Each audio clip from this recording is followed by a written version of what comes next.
பியூட்டிஃபுல்லா மாமா ஏன் அவன் போன்ல பியூட்டிஃபுல்னு யாரும் மெசேஜ் அனுப்புறாங்க. போய் என்னன்னு பாரு போ. இரு வரேன், நான் போய் பாக்குறேன். பேட்டரி ஃபுல்லா பியூட்டிஃபுல். என்ன எத்தனை வாட்டி உதவாங்க விடுறேன். இரு வரேன். பா பியூட்டிஃபுல் தான். யாரு என்னத்த பையன் வளர்க்குற நீனு? எது யார் அனுப்பிச்சிருக்கா பாரு. எனக்கு தெரியலையே.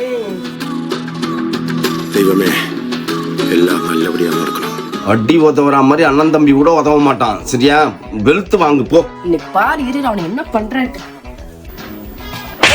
உன் போன்ல யாரோ பியூட்டிஃபுல் மெசேஜ் அனுப்புறாங்க. யாரா? மா இது என் போன் இல்லம்மா, அவர் போன்மா. ஐயோ ஏன் போனா? I'm waiting.